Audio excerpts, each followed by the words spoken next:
चलें जी, आगे जो है हमारे साथ हैं इनर मेडिटेशन। जी भाई, इनर मेडिटेशन। हेलो हेलो, आवाज आ रही है? जी आ रही है भाई। हेलो। जी भाई, सनातनी हैं मैं आप? आप हाँ हाँ हाँ, मैं सनातनी हूँ। जी। सांस ले मैं ले आपको आराम से। नहीं नहीं, थोड़ा तो सा चल रहा था तो चल रहे हैं आप? चल रहा हाँ। था इसलिए। हाँ। अच्छा अच्छा। हम्म, जी भाई, देखिए, आप ये फरमाइए। इजराइल और वो हमास का भी चल रहा है, ठीक है। जी बिल्कुल चल रहा है जी। हाँ, तो एक इंडियन हिसाब से इजराइल हम्म। ने हमेशा हमारी मदद की है। अच्छा। हाँ, तो हम इंडियन का फर्ज बनता है कि उनको सपोर्ट करें। आप मेरे को बताएं कि हम क्यों ना करें। ठीक। हमेशा इंडिया ने इजराइल ने इंडिया की सपोर्ट की हमेशा? हाँ जी, हाँ जी, हमेशा की है? हाँ जी। अच्छा। तो इसका मतलब ये है कि बीजेपी के जो साबिक प्रधानमंत्री थे बीजेपी पार्टी के, अटल बिहारी वाजपेयी, तो वो तो हम्म, बहुत बड़े दोगले आदमी थे कि वो फलस्तीनियों के हक की हिमायत कर रहे थे। इसी तरीके से इंडियन गवर्नमेंट का जो ऑफिशियल स्टैंड था 90s तक, वो क्या था कि हम फलस्तीनियों के साथ हैं, इसराइल के साथ नहीं है। इसराइल के साथ जो सिफारती ताल्लुकात कायम हुए हैं वो अभी 30 साल के अंदर अंदर ही हुए हैं ना भाई। इंदिरा हम्म, गांधी तो यासिर अराफात को अपना मुंह बोला भाई कहती थी। आपकी प्राइम मिनिस्टर थी ना, आपका तो हम्म, ऑफिशियल मौकिफ ये था। हम्म। तो आप ये कैसे कह सकते हैं कि हाँ आपकी हमेशा मदद की है? हाँ, ये बात तो सही है। मैंने भी सुना है और न्यूज़ में भी देखा है। ये ठीक। और एक और बात मैं आपको बता दूं। जी जी एक मिनट, एक मिनट रुक बोलिए। जाइए, एक मिनट। अब अगर आपका पैमाना ये है कि भाई जालिम अगर मेरी मदद करेगा ना तो मैं जालिम के साथ हूं, तो क्या ये पैमाना दुरुस्त है आपका? नहीं, जालिम हमेशा गलत रहता है, चाहे कोई भी हो। जी ये तो सही ठीक। है। अब आप देखें रसूल अकरम सल्लल्लाहु अलैहि वसल्लम की तालीम। आप सल्लल्लाहु अलैहि वसल्लम ने फरमाया कि उनसुर अखा का जालिमन औ मजलूमा, तुम अपने भाई की मदद करो चाहे वो जालिम हो या मजलूम हो। और इस हदीस का मतलब यह है कि जालिम है तो उसको जुल्म से रोको, मजलूम है तो उसका साथ दो। जाहिर सी बात है कि जब भी तो आपकी उसकी मदद होगी। तो जालिम की मदद उसको जुल्म से रोकने, अगर आप ये समझते हैं कि यहूदी आपके भाई हैं तो इंडियन गवर्नमेंट की रिस्पॉन्सिबिलिटी थी को जुल्म से रोकते, आप अपना इन्फ्लुएंस इस्तेमाल करते। ये है मोरालिटी। जी देखिए, बताइए। देखिए, हाँ, देखिए, मैं एक तो मैंने हिंदू मुस्लिम ये सब भूल जाइए। मैं एक इंडियन हिसाब से, जब पाकिस्तान के साथ मैं भी हमारा लड़ाई मैं हुई भी थी। मैं भी मेरे भाई, मैं इंडियन मुस्लिम या पाकिस्तानी मुस्लिम की हैसियत से कोई बात नहीं हो रही है। हम मुसलमान हिंदू की क्या बात हो रही है? आप भी इंडिया के हैं, मैं भी ओरिजिनली इंडिया से हूं ओरिजिनली। तो हम्म, हम इस एतबार से बात कर रहे हैं, इसी एतबार से कर रहे हैं। हाँ, हालांकि ये कोई बहुत मजबूत मेयार नहीं है। असल मेयार क्या है? असल मेयार ये है कि कौन हमारी मदद करने वाला, क्या जालिम है या आम आदमी है, आम है। अगर मान लीजिए कल को आपकी मदद करने वाला मसलन इंडिया की मदद रशिया कर रहा है, तो ठीक है, आप रशिया की हिमायत करें, यूक्रेन जंग में, कौन कह रहा है? कोई मसला नहीं है। चूंकि या मसलन आपकी मदद जो है वो मैक्सिको कर रहा है, तो आप मैक्सिको का साथ दें। लेकिन अगर एक इंटरनेशनल कॉन्फ्लिक्ट है और वो 70-80 साल से कॉन्फ्लिक्ट चल रहा है और उसमें हजारों नहीं लाखों जाने जाए हो चुकी हैं, और आप जालिम का महज इसलिए साथ दे रहे हैं कि किसी मुल्क के खिलाफ उसने आपकी मदद की है, तो भाई ये पैमाना गलत है। ये मोरालिटी के खिलाफ है। चलिए ठीक है, मैं मान जाता हूँ आपका बात। और मेरा एक सवाल और था। मैं आपका मैंने छोटे छोटे जो क्लिप डालते हैं, वीडियो डालते हैं, जिसको मैं देखता हूँ, जी तो उसमें मुझे आपका एक जवाब थोड़ा अलग लगा, इंसानियत के खिलाफ लगा। इसलिए मैं आपसे पूछना चाहता हूँ, पूछ लो? जी पूछे पूछे। जी हाँ हाँ हाँ हाँ। तो जैसे एक भाई ने आपसे पूछा था कि मैं एक हिंदू हूँ और मैं अपनी हाँ अम्मी मतलब हाँ, माता जी मैं की अपनी माँ सेवा की करता खिदमत हूँ। करूंगा, मैं लेकिन हाँ मैं बुत परस्ती हाँ करूंगा तो हाँ क्या मैं हाँ हमेशा हाँ हमेशा के लिए जहन्नम जाऊंगा? हाँ तो हाँ मैंने हाँ उसको हाँ। जवाब तो दिया था जी। तो आपने बोला था कि ये तो आपने जो जवाब दिया था वो भी सुना था मैंने। ठीक। तो ये तो इस्लाम के हिसाब से सही बता रहे हैं आप, 100%। किंतु मैं एक इंसान के हिसाब से देखूंगा तो ये गलत है ना भाई। मैं नहीं, जिंदगी भर मैंने मैं मैंने मदद करता हूँ मैंने सबकी तरफ। उन साहब को जो जवाब दिया, नाम मेरे हम्म, जहन से निकल गया उनका, वो खुद हाई कोर्ट के वकील हैं बाय द वे। और मैंने उनको इंडियन लॉ के एतबार से ही उनको कहा था कि आप क्या कर रहे हैं कि आप कंपेयर कर रहे हैं एप्पल और ऑरेंजेस को। मिसाल के तौर पर जज साहब की अदालत में आप जाएं और कहें कि जी मैं अपनी माँ की बहुत खिदमत करता हूँ, माँ की नहीं पूरे मोहल्ले वालों की खिदमत करता हूँ, मैं गरीबों में दान जी देता जी हूँ, गरीबों को खाना खिलाता जी हूँ, जी। लेकिन मैंने मर्डर कर रखे हैं बहुत सारे, तो मुझे इस बुनियाद पर माफ कर दें क्योंकि मैं बहुत अच्छा आदमी हूँ। तो जज साहब नहीं आपको माफ नहीं नहीं करेंगे। नहीं, आपकी बात सही है, किंतु उसने मर्डर तो नहीं किया ना, सिर्फ मूर्ति पूजा की है, जो कि नहीं, इस्लाम के मैंने हिसाब से गलत है। एक रुक जाइए 1 मिनट। बात बिल्कुल सही है कि उसने मर्डर नहीं किया। मैंने जो एग्जाम्पल दी है ना, वो एग्जाम्पल ये दी है कि अगर आपने एक बड़ा जुर्म कर रखा हो तो छोटी मोटी अच्छाइयां आपको बड़े जुर्म से बचा नहीं सकती। ये हमारा एक समझ लीजिए दावा था, उसकी हमने मिसाल दी कोर्ट वाली। अब हम ये कहते हैं कि भाई मूर्ति पूजा क्या जुर्म है या नहीं, ये एक अलग बहस है, ये एक अलग बहस है। नहीं, और हम इसको उसमें मैं नहीं जा रहा हूँ, उसमें नहीं जा रहा, आपके जवाब में ना मेरे को थोड़ा लगा, इसलिए मैं पूछा आपसे। मैंने उसी का जवाब दिया कि अगर ये साबित हो जाए कि मूर्ति पूजा आपके बनाने वाले क्रिएटर के हक की खिलाफ वर्जी है, उसके हुक्म की खिलाफ वर्जी है, तो क्या अब ये जुर्म होगा या नहीं? नहीं, मैं जो मानता हूँ, हम जो मानते हैं नहीं, मैं उसमें आपके साफ मानने कहा की बात गया नहीं है। कर रहा हूं, अब मुझे मालूम है आप मानते हैं। मैं कह रहा हूं अगर ये साबित हो जाए, मेरे जुमले पर गौर कीजिएगा, अगर ये साबित हो जाए कि मूर्ति पूजा हमारे और आपके बनाने वाले के हक की खिलाफ वर्जी है, तो क्या उस बनाने वाले की हक और हुक्म की खिलाफ वर्जी करना जुर्म है या नहीं? अगर ये साबित हो जाए, कंडीशनल पूछ रहा हूं। अगर ये साबित हो जाएगा तभी मैं मानूंगा, यदि नहीं हो पाएगा तो मैं सही हूँ। ठीक है, ठीक है। तो अगर ये साबित हो जाए कि मूर्ति पूजा वो बनाने वाले के हक की खिलाफ वर्जी है, तो आप इसको जुर्म मानेंगे, छोटा जुर्म मानेंगे या बड़ा जुर्म मानेंगे अगर साबित हो जाए? जुर्म तो छोटा बड़ा क्या होता है, जुर्म तो जुर्म होता है। नहीं है भाई, ना? चोरी और कत्ल के मुकाबले में चोरी छोटा जुर्म है, कत्ल बड़ा जुर्म है। कितना बड़ा जुर्म मानेंगे आप? सबसे बड़ा जुर्म मानेंगे या छोटा मोटा मान लेंगे? देखिए, ये सब मूर्ति पूजा करने से तो उस बनाने वाले कुछ फर्क नहीं पड़ना चाहिए मेरे नहीं हिसाब नहीं से। नहीं नहीं मेरे भाई, आपने आपने मेरी बात नहीं, आप मैंने कहा अगर साबित हो जाए, मैं उस कंडीशन को जहन में रखिएगा। वो साबित करेंगे, जब करेंगे वो हमारी वो बात की बात है। अगर ये साबित हो जाता है और आपने कहा कि आप इसको जुर्म मानेंगे, तो अब आप उस जुर्म को छोटा जुर्म मानेंगे कि बड़ा मानेंगे? सिंपल सी बात है, कोई मैंने बहुत मुश्किल सवाल नहीं किया।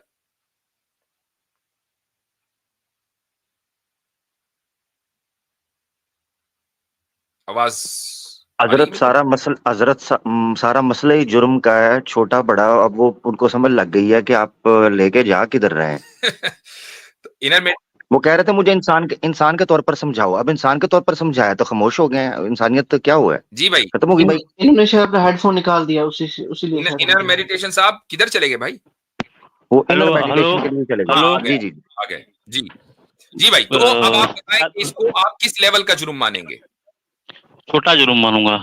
छोटा जुर्म मानेंगे, ठीक, क्यों? हाँ, यदि साबित हो जाएगा तो छोटा जुर्म मानूंगा। उसमें यदि नहीं साबित हो पाएगा तो मैं सही हूँ, इसका मतलब। अच्छा, तो अगर नहीं नहीं मैं बात कर रहा हूं अगर साबित हो जाए पर ही चल रहे हैं हम, ठीक है। अब आप ये कह रहे हैं कि अगर साबित हो जाए तो इसको आप छोटा जुर्म मानेंगे। तो हाँ जी, अब हाँ मैं जी। आपको एक मिसाल देता हूं, मिसाल ये है कि आपने अपने पड़ोसी या अपने सड़क पे चलते हुए किसी आदमी की हक की वो कर दी, खिलाफ वर्जी कर दी, ठीक है, उसका हक अदा नहीं किया, वर्सेस आपने अपने माँ बाप के हुकूक की खिलाफ वर्जी की। कौन सा जुर्म बड़ा है भाई? माँ बाप के जो खिलाफ जाएगा वो बड़ा होगा। वो बड़ा है, ठीक है। क्यों? चूंकि माँ बाप से आपका जो ताल्लुक है वो कोई उसको समझाने वाली बात नहीं है, माँ बाप का हक सबसे ज्यादा होता है, ठीक। अच्छा, अब आप मुझे बताएं कि आपके क्रिएटर का आपके ऊपर जो हक है वो माँ बाप से ज्यादा है कि नहीं है? चूंकि माँ बाप भी तो उसी क्रिएटर ने क्रिएट किया ना, हाँ, क्रिएटर का हक ज्यादा है। क्रिएटर का हक ज्यादा है। तो जब माँ बाप की खिलाफ वर्जी सड़क पर चलने वाले की खिलाफ वर्जी से बड़ा जुर्म है, तो क्रिएटर की खिलाफ वर्जी माँ बाप से की खिलाफ वर्जी से बड़ा जुर्म हुआ कि नहीं? सबसे बड़ा जुर्म वो होना चाहिए। तो खिलाफवर्जी मैंने क्या किया वो तो बताएंगे ना सर जी। नहीं, अभी अभी हम इस पर चल रहे हैं कि अगर हम इसको मान लें, अब यहाँ ये साबित हो गया कि अगर मूर्ति पूजा को जुर्म मान लिया जाए तो मूर्ति पूजा सबसे बड़ा जुर्म कहलाएगी, ठीक है। यहाँ तक हम साबित यहाँ मान लिया। अब मूर्ति पूजा जुर्म है या नहीं, इस पर बात कर लेते हैं। इस पर बात करने के लिए तैयार है? हाँ जी, हाँ जी। ठीक, अच्छा जी। मूर्ति पूजा, आप मुझे अपने तौर से एक्सप्लेन करें, मैं एक्सप्लेन करूंगा, आप मानेंगे नहीं। मूर्ति पूजा में आप पूजा किसकी करते हैं? मूर्ति पूजा में मैं सभी की करता हूँ, जो मूर्ति भी की करते जिस मंदिर में, हाँ मूर्ति करता हूँ, जो भी मूर्ति मंदिर में हो। अच्छा, क्रिएटर की करते हैं? हाँ, मेरा नाम ही है इनर मेडिटेशन। जब मेडिटेशन करते हैं तो क्रिएटर की करते हैं, अच्छा, तो जब जिस साधना वक्त करते हैं, ध्यान करते हैं, तब उसी की जिस करते हैं। जिस वक्त आप मेडिटेशन कर रहे हैं उस वक्त आप क्रिएटर पर ध्यान लगाए हुए हैं, ठीक? हाँ जी, हाँ जी। और जिस वक्त आप मूर्ति पूजा कर रहे हैं तो उस वक्त मूर्तियों की पूजा कर रहे हैं, पत्थरों की पूजा कर रहे हैं, राइट? हाँ जी, हाँ जी। अच्छा, पत्थर आपसे ज्यादा यानी नफा बख्श हैं सोसाइटी के लिए या आप खुद?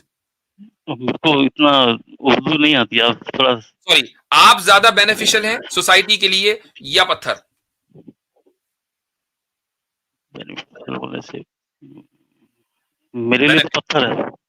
आपके लिए पत्थर बेनिफिशियल है, सोसाइटी के लिए मैं पूछ रहा हूं। अब वो तो आपका परसेप्शन हो गया, सोसाइटी के लिए भाई पत्थर का क्या इस्तेमाल है? इंसान से ज्यादा बेनिफिट पत्थर में है, आप ये कह रहे हैं? हाँ, हम हिंदू जो मूर्ति पूजा करते हैं, हम इंसान से ज्यादा बेनिफिशियल पत्थर को मानते हैं। आप ये साबित भी करें जानते कैसे? होंगे, फैक्ट है, फैक्ट कैसे है। कैसे बेनिफिट है सोसाइटी, इंसानियत के लिए पत्थर में ज्यादा बेनिफिट है इंसान के मुकाबले में, इसको साबित करें भाई।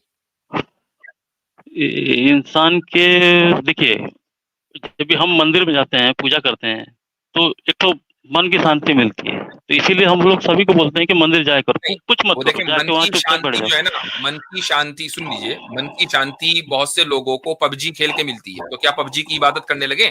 ड्रग्स करके बहुत से लोगों को मन की शांति जो है पोर्नोग्राफी करके मिलती है, तो क्या पोर्न इंडस्ट्री की पूजा करने लगे?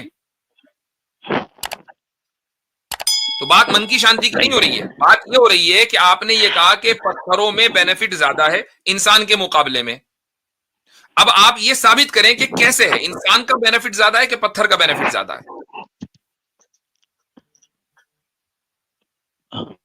पत्थर का बेनिफिट ज्यादा ही है अभी भी। कैसे कैसे है, कैसे है? ये तो आपका दावा हुआ, कैसे है?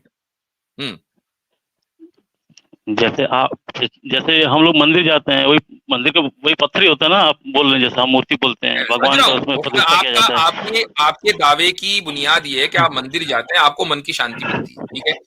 हाँ जी, हाँ मैं जी। थोड़ी देर के लिए मान लेता हूं कि मन की शांति आपको मिल जाती है, लेकिन मन की शांति सिर्फ पत्थरों ही से तो नहीं मिलती ना। आपको अपने माँ बाप की खिदमत करके भी तो मन की शांति मिलती है, आपको अपने दोस्तों के साथ उठ के बैठ मिलती के है, मन की शांति मिलती है, वो शराबी मिलती को है। शराब पीकर मन की शांति मिलती है, ड्रग लेने वाले को ड्रग खाकर मन की शांति मिलती है। तो मन की शांति के बहुत सारे तरीके हैं भाई, अच्छाई से भी मिलती है बहुत से लोगों को, बुरे लोगों को बुराई से मिलती है। पॉइंट ये है कि बेनिफिट किसका ज्यादा है। आप पत्थरों की पूजा कर रहे हैं जबकि बेनिफिट इंसान में है, और इंसान की पूजा नहीं कर रहे। अगर आपको पूजा करनी थी तो इंसान सबसे ज्यादा बेनिफिशियल है, क्योंकि वो पत्थर को उठाता है, पत्थर को इमारतों बिल्डिंगों के अंदर लगाता है, पत्थर को काटता है, तोड़ता है। पत्थर मुकम्मल तरीके से इंसान के कंट्रोल में है। तो जो इंसान के कंट्रोल में है, आप उस इंसान की तो इबादत नहीं कर रहे, पत्थर की कर रहे हैं। Point number 1। पॉइंट नंबर 2 ये है कि जब आप क्रिएटर तक, आप मेडिटेशन के जरिए ध्यान लगाकर डायरेक्ट क्रिएटर तक आप पहुंच सकते हैं, तो आपको पत्थरों, दरख्तों, पेड़ों, पौधों की क्या जरूरत है? क्यों आपको वहां पर मन की शांति चाहिए? मन की शांति तो आपको मेडिटेशन से मिल ही रही है, और नहीं मिल रही है तो फिर मेडिटेशन क्यों कर रहे हैं? मेडिटेशन जो है वो अलग बात है, ये मंदिर जाना अलग बात है। नहीं, देखिए, मैं बता रहा हूँ आपको, सुनिए। मेडिटेशन से आपको मन की शांति मिलती है? हाँ, मिलती है। तो मिलती है। मेडिटेशन से आपको ये फायदा हुआ कि आप क्रिएटर पर ध्यान लगाकर आपको मन की शांति मिल रही है। तो मैं ये कहता हूं कि आप इधर उधर जाने के बजाय सीधे क्रिएटर तक क्यों नहीं जाते? यानी आपको सीधा रास्ता है, आप तक आपके पास मौजूद है, आप इन्हें मेडिटेशन कर रहे हैं, तो आप सीधे क्रिएटर तक पहुंच सकते हैं। तो आपको इधर उधर जाने की क्या जरूरत है? देखिए, ये बात आप सही बोल रहे हैं, डायरेक्ट जा सकते हैं, तो इधर उधर जाने की जरूरत है। किंतु मैं थोड़ा मैं तो जानता हूँ ऊपर वाले की दया से, तो बाकी सबको तो नहीं है, वो लोग मंदिर जाते हैं। तो हम जो मेडिटेशन करता है, आपकी आवाज कट गई, इसको रिपीट करें कि जितना आप जानते हैं उसके एतबार से। जी, हेलो, अभी आवाज आ रहा है? आप ठीक आ रही है। हाँ, मैं कह रहा हूँ जितना मैं जानता हूँ, आप सही बोल रहे हैं कि डायरेक्ट जा सकते हैं, इनडायरेक्टली घूम के क्यों जाओ, मंदिर पूजा की तरफ से क्यों जाओ, जब डायरेक्ट जा सकते हो। तो जितना मैं जानता हूँ, जो ज्यादा मेडिटेशन करता है वो कभी भी किसी के खिलाफ नहीं जा सकता, यहाँ तक कि दूसरे धर्म की, या आप मुस्लिम नहीं पकड़ नहीं लीजिए, क्रिश्चियन नहीं, पकड़ नहीं, लीजिए, कुछ भी पकड़ लीजिए। सुनिए सुनिए सुनिए मैं बात किसी धर्म के सुनिए। खिलाफ जाने की करी नहीं कर रहा हूँ। मैं यहाँ सिर्फ मूर्ति पूजा नहीं, की बात कर रहा हूँ हाँ कि हाँ अगर हाँ, मैं आप अगर उसी में आ रहा हूँ, मेडिटेशन उसी में आ रहा हूँ, उसी करके, में आ रहा हूँ। हाँ, चले। हम्म, हाँ, उसी में आ रहा हूँ। तो तो वही ना, तो मैं तो कर सकता हूँ क्योंकि मैं रेगुलर कर रहा हूँ। क्यों बाकी लोग तो नहीं कर सकते ना, इसीलिए वो डायरेक्ट वो सीधा मंदिर जाते हैं। चले मैं फिलहाल तो आपकी बात कर रहा हूँ। आप क्यों जाते हैं मंदिर? आप तो डायरेक्ट मैं पहुंच रहे हैं क्रिएटर तक। आपने कहा कि मुझे हाँ मन की शांति मिलती है, आप क्यों जा रहे हैं? हाँ हाँ, यदि मैं ना जाऊँ तो नहीं जाऊंगा तो उनका अपमान हो जाएगा, ये सोचता हूँ, इसलिए चला जाता हूँ। ये कैसे कह दिया आपने? यानी अगर मान लीजिए आप नमाज ना पढ़े तो हमारा अपमान कर रहे हैं आप? देखिए, मैं यदि मेरे को मौका मिला तो मैं नमाज ही पढ़ लूंगा। हाँ, नहीं, आप ना पढ़े ना। आपको हमें हमारी कोई ख्वाहिश नहीं कि आप नमाज पढ़ेगा। कोई हमारा अपमान हो ही नहीं रहा है। हम कोई बेइज्जती महसूस नहीं करते, ना पढ़े। हाँ हाँ, वही चीज है, वही चीज है। अब मुझे एक बात बताइए, आप अगर आपको दिल्ली जाना है, आप कहीं कहीं भी रहते हो, आपको दिल्ली जाने के लिए सीधा रास्ता है, बिल्कुल हाईवे एकदम, आप वहां 2 घंटे में पहुंच जाएंगे। और मिसाल के तौर पर आप रहते हो पता नहीं कहां रहते हो, लखनऊ में रहते हो। अब आपको कहे कि नहीं जी देखें, वो जो त्रिवेंद्रम में है ना, वो बैठा हुआ कह रहा है देखो मेरा अपमान हो जाएगा, आप पहले त्रिवेंद्रम आए ड्राइव करके, यहां से फिर आप जो है गोवा जाएं और गोवा से फिर दिल्ली पहुंचे, वरना अपमान हो जाएगा हमारा। तो आप उससे कहेंगे भाई उन्होंने मुझे बेवकूफ समझा है, मुझे जाना, अगर मुझे कोई काम होता त्रिवेंद्रम में तो ठीक है मैं आऊंगा, मुझे कोई काम नहीं, मैं खाली तुम्हारे अपमान के चक्कर में अपना अपमान क्यों करूं? मुझे तो सीधे मैं 3 घंटे में दिल्ली पहुंचता हूं हाईवे से, लखनऊ से। नहीं, आप जो बोल रहे हैं सही बोल रहे हैं, किंतु ये जो अपमान ना, मेरे को लग रहा है कि वो मूर्ति वाला जो नहीं है ना, जो बेंगलोर के लखनऊ में बैठा हुआ है, वो नहीं बोल रहा है। मैं जा रहा हूँ तो मेरे को लग रहा है कि मैं यदि नहीं जाऊंगा तो उनका अपमान हो जाएगा। तो मैं वही कहता हूं, अब ये तो बायसनेस हो गई ना। आप ये भी तो लग सकता है ना कि भाई यार अगर मैं चर्च नहीं गया तो चर्च वालों का अपमान हो जाएगा, मैं सिनेगॉग नहीं गया तो उनका अपमान हो जाएगा, मस्जिद नहीं गया तो उनका हो जाएगा। इस तरह तो आदमी अगर इसी चक्कर में रहा तो कुछ भी नहीं कर पाएगा पूरी जिंदगी। नहीं, क्योंकि मेडिटेशन जो ज्यादा करता है उसको सब एक ही चीज दिखा देता है। इससे ये साबित हुआ, इससे ये साबित हुआ कि आपका अपना, सुन लीजिए एक चीज, इससे जो इसमें जो प्रॉब्लम है ना मेरे भाई, वो ये है कि आपका अपना कोई स्टैंडर्ड नहीं है। स्टैंडर्ड क्या है? दूसरे का, कि दूसरा मेरे बारे में क्या समझता है, ये मेरा स्टैंडर्ड है। ये तो कोई मजबूत स्टैंडर्ड ना हुआ ना। हमें सब चीज में एक ही बराबर, सब एक समान दिखते हैं, तो मैं क्या करूं बोलिए? स्टैंडर्ड तो मेरा एक ही, सब जिधर देखो मेरे को वही नजर आता है। स्टैंडर्ड क्या होनी चाहिए? स्टैंडर्ड होना चाहिए सच्चाई। सामने वाला सच्चाई मान रहा है तो ठीक है, नहीं मान रहा है तो वो अपने काम, हम अपने काम करेंगे, हम सच्चाई के साथ हैं, ये स्टैंडर्ड होना चाहिए ना। आप सारी दुनिया का तो ख्याल नहीं कर सकते। देखिए, सब मुझको सब सारी दुनिया में एक ही चीज दिखाई देता है, वही परमात्मा ऊपर वाला, जिसको डायरेक्ट मेडिटेशन से हम लोग ध्यान लगाते हैं। तो बिल्कुल मैं आपके साथ मुत्तफिक हूं कि सारी दुनिया में एक ही परमात्मा की इबादत होती है, मैं आपके साथ मुत्तफिक हूं, we are on the same page. मैं सिर्फ ये कह रहा हूं कि जब उस परमात्मा तक, उस परमेश्वर तक आप ध्यान लगाकर ही सही डायरेक्ट पहुंच सकते हैं, तो इनडायरेक्ट पहुंचने का कोई मतलब नहीं है। महज दूसरों के अपमान के एहसास के चक्कर में कि जी मुझे ऐसा लग रहा है कि उनका अपमान हो जाएगा, किसी का कोई अपमान नहीं होता। मुझे एक बात बताएं कि लाखों हिंदू टेंपल नहीं जाते, तो क्या जो टेंपल जाते हैं, मंदिर जाते हैं, उनका अपमान हो रहा है? नहीं हो रहा है भाई। हर एक की अपनी सोच है। तो पॉइंट ये है कि आपने क्रिएटर को पाने के लिए आपको एक रास्ता पता है सीधा जाने का, और आपको क्रिएटर ने ये भी कह रखा है कि देखो मैं चूंकि क्रिएटर हूं तो मेरी पूजा होनी चाहिए, चूंकि क्रिएट तो मैंने किया, एहसान तो मैंने किया, इन पत्थरों ने तुम्हें नहीं बनाया, इन दरख्तों ने तुम्हें नहीं बनाया, चांद और सूरज ने तुम्हें नहीं बनाया, तो जिस पूजा का मैं हकदार हूं, वो पूजा तुम इन पत्थरों की, चांद और सितारों की क्यों कर रहे हो जबकि ये हकदार नहीं है? तो अब मुझे बताएं कि क्या उस परमेश्वर और परमात्मा के हुक्म की खिलाफ वर्जी हुई कि नहीं हुई? ये उसकी एक मिसाल दे देता हूं मैं आपको। जो राइट और जो इज्जत और एहतराम आप अपने माँ बाप को देते हैं, क्या आप सड़क पे चलने वाले हर बंदे को देते हैं? नहीं देते। इसलिए नहीं देते क्योंकि आपके माँ बाप की जो हैसियत आपकी जिंदगी में है वो कोई दूसरा नहीं ले सकता। तो क्रिएटर की जो हैसियत हमारी जिंदगी में है कि उसने हमें क्रिएट किया है, और हैसियत ये कि उसके बदले में, उसके नतीजे में हम उसकी पूजा करते हैं, हम उसके ऊपर ध्यान लगाते हैं, हम उसकी इबादत करते हैं, तो हम वो राइट किसी और को क्यों दें? क्या क्या अगर आप अपने माँ बाप वाली इज्जत किसी भी चलते हुए राहगीर की करेंगे, सड़क पर चलने वाले आदमी की करेंगे, आपके माँ बाप को बुरा नहीं लगेगा कि यार जो मामला हमसे कर रहा है वो मामला सड़क पर चलने वाले आदमी से कर रहा है जिससे न जान न पहचान?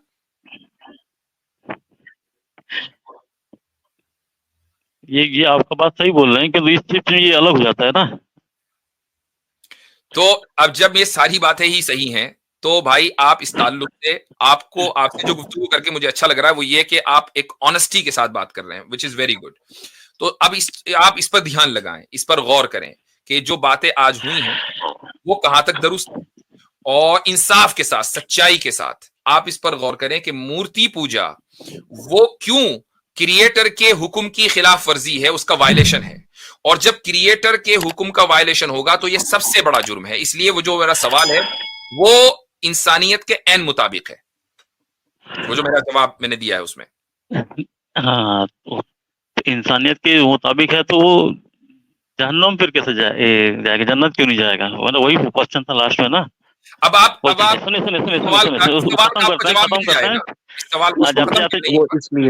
एक बात बोलूंगा, कि भगवत गीता में, हेलो, हाँ जी, एक मिनट जरा प्लीज आप रुकिएगा साहब। मुफ्ती साहब ने जो सारी बातें आपके सामने की हैं उसको आपने अकली तौर पर, यानी कि तर्क के साथ सिद्ध हुई हैं वो चीजें, कि आपने कहा हाँ लॉजिकल है, उसमें बेस है और वो बात समझ आ रही है। उसके बाद आप कह रहे हैं वो जहन्नम में कैसे जाएगा? वो जाएगा जिस तरह यजुर्वेद अध्याय 40 और उसका मंत्र 9 के तहत वो अंधेरे में जाएगा, डार्कनेस में। हम नर्क उसी को कहते हैं। यानी जो आदमी डार्कनेस के अंदर जाता है, अविद्या की तरफ जाता है, हम उसी को नर्क मान। अविद्या वाला होना अधर्मी बना, अविद्या अधर्मी बनाता है। अधर्मी जो है उस बंदे का नष्ट होना अवश्य है ईश्वर के यहाँ। तो जब आप अधर्मी बन, यानी अविद्या अधर्म पैदा करती है, अधर्म इंसान को अंधेरे में लेकर जाता है, और अंधकाल से आपका नष्ट होना अवश्य हो जाता है, ये निश्चय हो जाता है। तो ऐसी सूरत में मुफ्ती साहब ने जो बात रखी है, यजुर्वेद भी उसी का इशारा करिए, अध्याय 40:9, कि जब आप आकृति की या प्रकृति की पूजा पाठ के अंदर या उपासना के अंदर लग जाते हैं तो आप अंधेरे के अंदर चले जाते हैं। ये सिंपल बात है, आप जाकर पढ़ लीजिए, यही बात यजुर्वेद ने की है कि वो अंधेरे में चला जाता है। अंधेरा मानो जैसे नरक। आपकी बात सही होगी, किंतु मैंने यूट्यूब पे भी देखा था, टीवी में देखा था कि भगवत गीता में भगवान श्री कृष्ण ने एक बात कही थी कि तुम किसी की भी पूजा करो, घूम फिर के वो मेरे पास ही आएगा। नहीं, सुने जरा एक बात सुने, तो भगवत गीता के अंदर ही, सॉरी भगवत, हाँ बताता हूँ कैसे गलत हो गया। सबसे पहले ऋषि गौतमा ने धर्म सूत्र लिखा है, उसके दूसरे अध्याय के अंदर लिखा है कि जब कोई स्मृति श्रुति यानी वेद से टकराती है, यानी वेद जो धर्म का परम प्रमाण है, मनुस्मृति के अध्याय 2 श्लोक 11 के अनुसार, जब कोई वेद से, अन्य शास्त्र वेद से टकराता है तो वेद के प्रमाण को उत्तम जाना जाएगा, उसको स्वीकार किया जाएगा। तो भगवत गीता अगर ये कहती है तो वो वेद के विरुद्ध जा रही है, हमने उसको मानते हैं। Point number 1। नंबर 1। नंबर 2, उसी भगवत गीता के अंदर भी फिर लिख दिया है, अध्याय 16 श्लोका 23 और 24 में, यह शास्त्र विधि मुस्त्रज्य वर्तते कामकारतः, ठीक है। और आगे उसके बारे में बोला गया कि न सुखम क्या अल्फा, न सुखम न अवापनोति, ठीक है, न सुखम न पराम गतिम। ये अल्फाज बोले गए कि जो शास्त्रों से हटकर कोई बात काम करने की कोशिश करता है, तो शास्त्रों में परम प्रमाण किसका है? वेद का। जब वेद ने ये बात सिद्ध कर दी कि ईश्वर के अलावा, परमात्मा के अलावा जो आकृति या प्रकृति की पूजा पाठ में उपासना में लगेगा वो अंधकाल के अंदर चला, अविद्या में चला जाएगा। याद रखें, वेद का खुद शब्द का अर्थ क्या है? ज्ञान। वेद ज्ञान प्रकाश करते हैं। जब कोई बंदा अधर्म की तरफ जाता है वो प्रकाश से दूर होकर अंधकाल की तरफ जाता है, यानी वेद से दूर होना, अंधकाल की जानिब जाना, मानो नरक में जाना है, क्योंकि ईश्वर के प्रमाण को मानना ही आपको विद्या मिलती है उससे। एक तो ये चीज है। दूसरी मैं आपसे पूछना चाहता हूँ, ये तो हो गई मुफ्ती साहब की बात के ऊपर, एंड यजुर्वेद से हमने दे दिया आपके सामने, वेदों से दे दिया। दूसरा सवाल मैं आपसे पूछता हूँ, ये जितनी मूर्तियां हैं, श्री कृष्णा की हों, गणेश की हों, श्री राम जी की हों, ठीक है, हनुमान जी की हों, ये किसी समय में आए थे, ये अतीत का हाँ जी। एक अंग है, एक कथा है, इतिहास का हिस्सा है। क्या हाँ जी। समय, इन पर समय का आरंभ या समय का जोर चला? हनुमान चला। जन्मे, हनुमान के माता पिता भी हैं, श्री राम के माता पिता हाँ, भी हैं। इसका मतलब ये है कि सब श्री जन्म राम लिए एक मृत्यु समय लिए में, हैं, कहने का मतलब। हाँ हाँ एग्जैक्टली, इसका मतलब है जिनकी मूर्ति बनाई जा रही है किसी समय में वो नहीं थे, हाँ ऐसा ही जी। है। तो हाँ मैं जी। जानना चाहता हूं जिस समय श्री राम नहीं थे उस समय पूजा कैसे होती थी? सिंपल बात है। श्री राम। अब हाँ। हाँ, श्री राम नहीं थे, श्री कृष्णा नहीं थे, हनुमान नहीं थे, इसका मतलब है ये आकृतियां, ये मूर्तियां भी नहीं थी। जो मूर्तियां नहीं थी उस समय पर जो विद्वान जिस तरह पूजा करते थे, एकम एविदित्यम, एक ईश्वर की, ठीक है, न तस्य प्रतिमास्ति, यजुर्वेद कहती है, वो बॉडीलेस और फॉर्मलेस पूजा किया करते थे। तो फिर उसी तरह ही पूजा की जाएगी, सिंपल। और जब आप एक ईश्वर को खुद मानते हैं कि वो सर्वव्यापक है, खुद आपने कहा अभी थोड़ी देर पहले सर्वव्यापक है, तो सर्वव्यापक है तो फिर मूर्तियों में क्यों उसको कैद करते हो? कॉमन सेंस की बात है। सर्वव्यापक मूर्तियों में कैद कहां होता है? मंदिर में कैद कहां होता है? उसका अपमान नहीं होता। उसकी कैद पूजा नहीं, करो या ना करो, उसका कोई अपमान नहीं है। हाँ, हमारा फायदा है। मिसाल के तौर पर ये जो कैद मैंने नहीं सर जी, वास करता है वहाँ पे, मतलब नहीं बैठता है नहीं, वहाँ पे। निवास वो करता है जब ये कहना पड़े कि वो सर्वव्यापक नहीं है। मैं जी हाँ। निवास कहाँ करता हूँ? एक दिशा में, एक मकान में, एक जगह में। सर्वव्यापक को निवास करने की क्या जरूरत है? वो आपसे पहले वहां पर मौजूद है। मूर्ति स्थापित भी नहीं की जाती, सर्वव्यापक वहां मौजूद होता है, तो मूर्ति क्यों लगाते हैं? ये चीज है। बहुत शुक्रिया। ठीक है भाई, बहुत अच्छी गुफ्तगू रही। इनर मेडिटेशन साहब, आप इस पर भी थोड़ा सा जब मेडिटेट करें तो इस पर गौर करें। आज का जो कॉन्वर्सेशन है वो बहुत हाँ अच्छा जी, रहा है धन्यवाद। आपके साथ, और अच्छा लगा हमें आपसे गुफ्तगू करके, and I really appreciate and admire your honesty. ठीक है, धन्यवाद जी, धन्यवाद। चलें जी, थैंक यू। अच्छा हजरत, इनके जाने के बाद एक बात मैं और करना चाहता हूँ। मैं जी चाह रहा था इनका कंक्लूड हो जाए तो मैं एक नुक्ता रखूं। ये जितने हमारे दोस्त सुन रहे हैं जरा इस पे भी गौर करना। इनर मेडिटेशन वाले ये जो भाई गए हैं, जो लोग भी इनर मेडिटेशन को या फोकस को, कंसंट्रेशन को और इनर फोकस को ध्यान देते हैं, मुझे बताओ जब भिन्न भिन्न प्रकार की यानी मल्टीपल मूर्तियां आपके सामने होंगी, शक्लें सामने होंगी, तो फोकस कैसे होगा? सही। कंसंट्रेशन करो। जो जो इनर मेडिटेशन को या फोकस और कंसंट्रेशन को भी कंसीडर करते हैं ना, एक्नॉलेज करते हैं, वो भी तौहीद के बगैर चल ही नहीं सकते। क्योंकि जब आपने इतनी मल्टीपल मूर्तियां बनाई होंगी, आप फोकस भी नहीं कर पाओगे। जब जब आप मेडिटेट करेंगे तो वही आती रहेंगी जहन में। वही आती रहेंगी और फिर जी आप हाँ। बदलते रहोगे, फोकस टूटेगा। बहुत शुक्रिया। जी जी जी, इंपॉर्टेंट पॉइंट, जबरदस्त।